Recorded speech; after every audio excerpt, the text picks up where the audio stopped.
तो हम लोग देखेंगे फिजिक्स के चैप्टर 4 के ऑब्जेक्टिव को देखेंगे पढ़ते, यानी कि विद्युत धारा का चुंबकीय प्रभाव, magnetic effect of electric current. ठीक है, तो हम लोग देखेंगे उसका वीवीआई ऑब्जेक्टिव जो कि प्रत्येक साल पूछे भी गए हैं और पूछने की उम्मीद भी है इस साल 2025 के एग्जाम में। ठीक है, तो हम लोग बिना समय को वेस्ट किए हुए हम लोग यहाँ पे देखते हैं। ठीक है, सबसे पहला क्वेश्चन है डायनेमो से किस प्रकार की धारा प्राप्त होती है।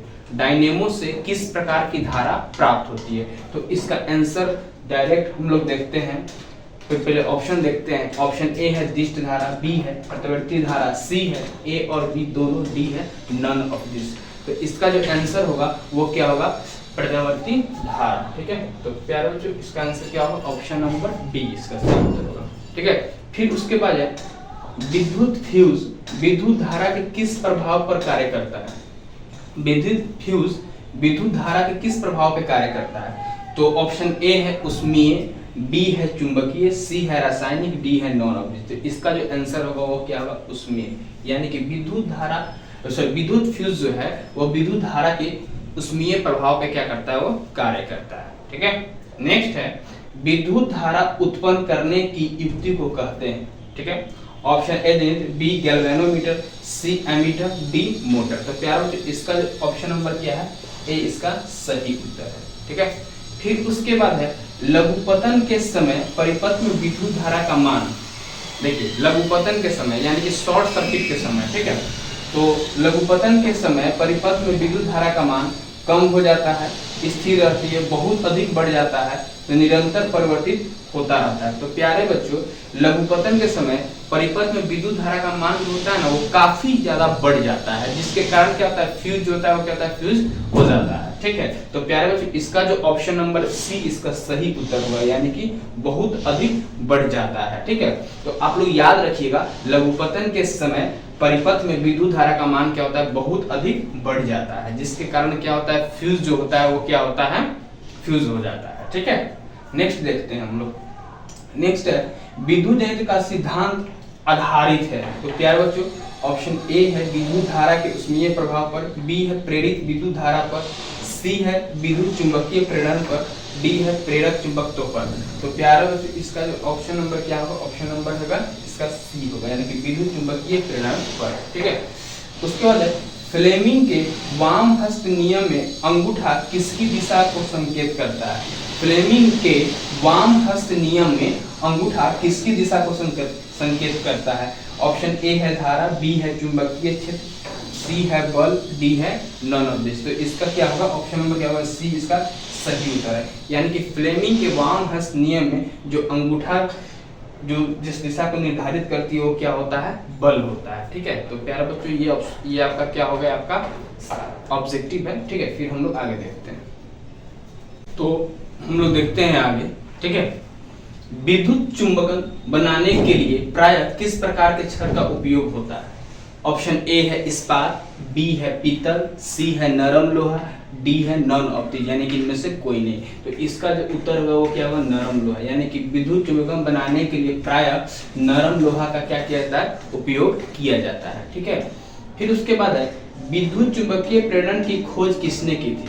ऑप्शन ए फैराडे ने, बी मैक्सवेल ने, सी एम्पियर ने, डी फ्लेमिंग ने। तो इसका आंसर क्या होगा, ऑप्शन नंबर ए, यानी कि विद्युत चुंबकीय प्रेरण की खोज किसने की थी, तो फैराडे ने। किसने की थी, फैराडे ने। ठीक है, फिर उसके बाद है हमारे घरों में जो विद्युत आपूर्ति की जाती है वह कितनी होती है। तो जरा सा देखेंगे हम लोग यहाँ पे। ठीक है, तो 220 वोल्ट पर दिष्ट धारा, बी है 12 वोल्ट पर दिष्ट धारा, सी है 220 वोल्ट पर प्रत्यावर्ती धारा। ठीक है, फिर उसके बाद डी है नॉन ऑब्जेक्ट। तो इसका जो आंसर होगा क्या, ऑप्शन नंबर सी, यानी कि हमारे घरों में जो विद्युत आपूर्ति की जाती है वह 220 वोल्ट पर प्रत्यावर्ती धारा। ठीक है, फिर उसके बाद है यदि किसी नरम लोहे को धारावाही कुंडली में के गर्भ में रख दिया जाए तो क्या बनता है। बहुत अच्छा प्रश्न है। ठीक है, ऐसा प्रश्न जब पूछा जाए ना तो समझिए कि क्या होता है ना, बेसिकली क्या होता है कि समझिए कि आप पूरा कॉन्सेप्ट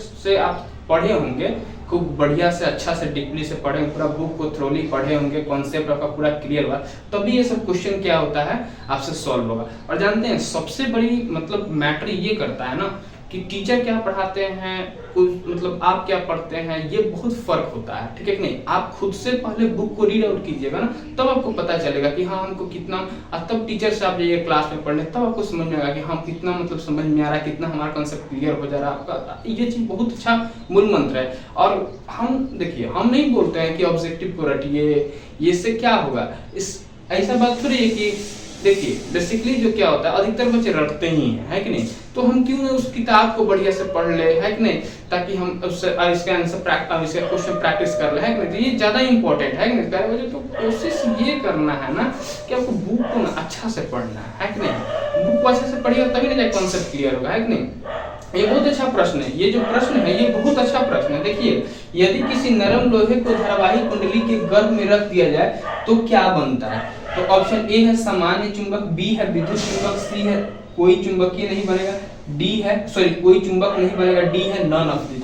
तो इसका आंसर होगा वो क्या होगा, विद्युत चुंबक। तो याद रखिएगा इसके अंदर भी यदि चुंबकत्व का गुण तभी तक रहेगा जब तक क्या करेगा, धारा प्रवाह करेगा, ठीक है। तो चलिए नेक्स्ट क्वेश्चन हम लोग देखते हैं। डायनेमो यांत्रिक ऊर्जा को किस ऊर्जा में परिवर्तित करता है। डायनेमो जो होता है वो यांत्रिक ऊर्जा को किस ऊर्जा में परिवर्तित करता है। तो ऑप्शन ए है ध्वनि ऊर्जा, बी है विद्युत ऊर्जा, सी है सौर ऊर्जा, डी है नॉन ऊर्जा। तो इसका जो आंसर होगा वो क्या होगा, विद्युत ऊर्जा होगा। क्या होगा, विद्युत ऊर्जा होगा, ठीक है। नेक्स्ट, घरों में विद्युत से दुर्घटना किसके कारण होता है। घरों में विद्युत से दुर्घटना किसके कारण होता है। ऑप्शन ए फ्यूज तार, बी शॉर्ट सर्किट, डी उच्च धारा प्रवाह, डी है नॉन ऊर्जा। तो इसका क्या होगा, ऑप्शन नंबर क्या होगा, बी इसका सही उत्तर होगा, यानी कि शॉर्ट सर्किट। तो कह सकते हैं शॉर्ट सर्किट के कारण ही घरों में क्या होता है, विद्युत से दुर्घटना होता है, ठीक है। तो प्यारे बच्चों इतना आपका हो गया। नेक्स्ट फिर हम लोग देखते हैं, ठीक है। फिर आगे हम लोग देख रहे हैं बाबू, ठीक है। देखिएगा ध्यान से देखिएगा, ठीक है कि नहीं। चलिए, घरेलू वायरिंग में 3 तार होते हैं, विद्युन्मय, उदासीन तथा भू संपर्कित, ठीक है। इन तारों के रंग होते हैं, ठीक है। ऑप्शन ए है हरा, काला, लाल। ऑप्शन बी है लाल, हरा, काला। ऑप्शन सी है लाल, काला, हरा। डी है काला, लाल, हरा। तो इसका जो उत्तर होगा वो क्या होगा, ऑप्शन नंबर क्या होगा, सी होगा। यानी कि जो लाल जो होता है वो क्या होता है, विद्युन्मय होता है, ठीक है। लाल जो होता है वो क्या होता है, विद्युन्मय होता है। काला जो होता है वो क्या होता है, उदासीन होता है। काला जो होता है वो क्या होता है, उदासीन होता है, ठीक है। और जो हरा जो होता है वो क्या होता है, भू संपर्कित होता है, ठीक है। तो या आप इसको राइट डाउन कर लीजिएगा। ये देखिए ये सब इंपॉर्टेंट होता है, ठीक है। ऐसा नहीं है कि आपको प्रीवियस कुछ सालों से नहीं पूछ रहा है तो आगे नहीं पूछेगा, ये पूछ भी सकता है, ठीक है। नेक्स्ट है, किसी छड़ चुंबक के अंदर चुंबकीय क्षेत्र रेखाओं की दिशा क्या होती है। ए है उत्तर ध्रुव से दक्षिण ध्रुव, बी है दक्षिण ध्रुव से उत्तर ध्रुव, सी है उत्तर ध्रुव से पश्चिम ध्रुव। तो इसका जो उत्तर होगा वो क्या होगा, दक्षिण ध्रुव से उत्तर ध्रुव। ये यदि वही होता बाहर तो वो क्या होता, उत्तर ध्रुव से दक्षिण होता, ठीक है। और अंदर है तो क्या होगा बाबू, तो दक्षिण ध्रुव से उत्तर ध्रुव, ठीक है। फिर उसके बाद है पश्चिम की ओर प्रक्षेपित धनावेशित कण किसी चुंबकीय क्षेत्र द्वारा उत्तर की ओर प्रक्षेपित होती है, ठीक है। तो चुंबकीय क्षेत्र की दिशा क्या होगी, ठीक है। ऑप्शन ए है दक्षिण की ओर, बी है पूर्व की ओर, सी है अधोमुखी, डी है ऊपरी मुखी। तो इसका जो आंसर हो क्या होगा, ऊपरी मुखी होगा, ठीक है।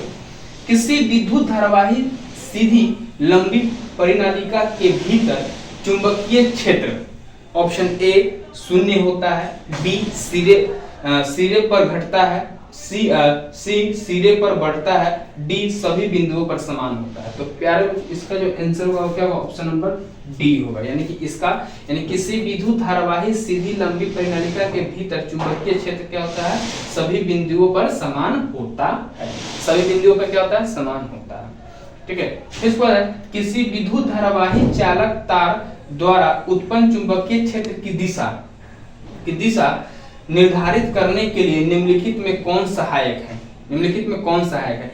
ए दक्षिण हस्त अंगूठा अंगुष्ठ नियम, बी है फ्लेमिंग के वाम हस्त नियम, डी सी है फ्लेमिंग के दक्षिण हस्त नियम, डी है इनमें से सभी। तो इसका जो आंसर है वो क्या होगा? दक्षिण हस्त अंगुष्ठ नियम। ठीक है, तो इसका याद कर लीजिएगा। ठीक है, फिर हम लोग आगे बढ़ते हैं। ठीक है, फिर 18 नंबर क्वेश्चन है, निम्नलिखित में कौन किसी लंबे विद्युत धारावाही तार के निकट चुंबकीय क्षेत्र का सही वर्णन करता है? ठीक है, तो ऑप्शन ए है चुंबकीय क्षेत्र की क्षेत्र रेखाएं तार के लंबवत होती है, बी चुंबकीय क्षेत्र की क्षेत्र रेखाएं तार के समानांतर होती है, सी चुंबकीय क्षेत्र की क्षेत्र रेखाएं अरीय होती है। ठीक है, फिर उसके बाद डी नंबर ऑप्शन है चुंबकीय क्षेत्र की सेकेंडरी क्षेत्र रेखाओं का केंद्र तार होता है। यही उसका क्या है? सही उत्तर है, ऑप्शन नंबर डी। ठीक है, फिर उसके बाद है तांबे के तार की एक आयताकार कुंडली किसी चुंबकीय क्षेत्र में घूर्णी गति कर रहा है। ठीक है, इस कुंडली में प्रेरित विद्युत धारा की दिशा में कितने परिभ्रमण के बाद परिवर्तन होता है? तो इसका ऑप्शन है, ऑप्शन नंबर ए है 2, बी है 1, सी है आधा, डी है चौथाई। तो इसका क्या होगा? ऑप्शन नंबर क्या है? इसका सही उत्तर क्या है? इसका ऑप्शन नंबर, तो इसका सही ऑप्शन नंबर आपका क्या है? आधा। ठीक है, फिर उसके बाद नेक्स्ट है आपका किसी युक्ति में विभक्त वलय दिक् परिवर्तन का कार्य करता है। ऑप्शन ए विद्युत जनित्र, सी विद्युत मोटर, सी गैल्वेनोमीटर, डी वोल्टमीटर। तो इसका जो आंसर होगा वो क्या होगा? विद्युत मोटर इसका क्या होगा? सही उत्तर होगा। क्या होगा इसका? विद्युत मोटर क्या होगा? सही उत्तर होगा। फिर उसके बाद है घरेलू विद्युत परिपथ में उदासीन तार का रंग होता है। इसके पहले ही हम लोग पिछले ऑब्जेक्टिव में हम लोग देखे थे। ठीक है कि नहीं? तो इसमें भी देखिए फिर पूछा हुआ है। ठीक है, घरेलू विद्युत परिपथ में उदासीन तार का रंग होता है। ऑप्शन ए है लाल, बी है हरा, सी है काला, डी है पीला। तो बच्चे जो देख रहे होंगे उनको तो पता ही होगा कि क्या होगा। इसका ऑप्शन नंबर क्या होगा? सी होगा, यानी ऑप्शन नंबर सी यानी काला। यानी कह सकते हैं घरेलू विद्युत परिपथ में उदासीन तार का रंग क्या होता है? काला होता है। तो देखिए बाबू, ये सब जो क्वेश्चन जो होता है ये सभी आपका कॉन्सेप्ट बेस्ड क्वेश्चन है। ठीक है, और ये जो कॉन्सेप्ट बेस्ड क्वेश्चन कब आपका बनेगा? जब आपका पूर्ण रूप से क्या है? कॉन्सेप्ट पूरा क्लियर है पूरे चैप्टर का। ठीक है, तो चलिए हम लोग देखते हैं फिर आगे। तो हम लोग आगे देखेंगे। ठीक है, क्वेश्चन नंबर 22 क्या है? फ्लेमिंग के वाम हस्त नियम में बाएं हाथ की तर्जनी संकेत करती है। ऑप्शन ए है चालक तार पर आरोपित बल की दिशा, बी चालक में प्रवाहित विद्युत धारा, सी चुंबकीय क्षेत्र की दिशा, डी नॉन ऑफ दिस। तो इसका आंसर क्या होगा? Option number C. यानी कि कह सकते हो कि फ्लेमिंग के वाम हस्त नियम के बाएं हाथ की तर्जनी संकेत करती है किसको? चुंबकीय क्षेत्र की दिशा। ठीक है, तो चुंबकीय क्षेत्र की दिशा। फिर उसके बाद है अभितारण के समय विद्युत परिपथ में धारा का मान बहुत कम हो जाता है, परिवर्तित नहीं होता है, सी बहुत अधिक बढ़ जाता है, डी नॉन ऑफ दिस। तो इसका जो होगा वो ऑप्शन नंबर क्या होगा? इसका ऑप्शन नंबर क्या होगा? सी होगा। यानी कि अभितारण के समय विद्युत परिपथ में धारा का मान क्या होता है? बहुत अधिक क्या होता है? बढ़ जाता है, जिसके कारण क्या होता है? फ्यूज जो होता है वो क्या होता है? गल जाता है, और जो विद्युत धारा जो है वो मुख्य स्विच से क्या होता है? प्रवाह करना चालू कर देता है। ठीक है, तो प्यारे बच्चों फिर हम लोग देखते हैं नेक्स्ट क्वेश्चन को। ठीक है, किसी वोल्ट मीटर के स्केल पर 0 वोल्ट और 1 वोल्ट के बीच विभाजन से है तो उस वोल्ट मीटर का अल्प मापांक है। तो क्या होगा बाबू? तो लिखेंगे वोल्ट मीटर का अल्प मापांक। ठीक है, तो इसको क्या करेंगे बाबू? 1/, इसको 20 कर देंगे। तो आपका आंसर आएगा ऑप्शन नंबर बी।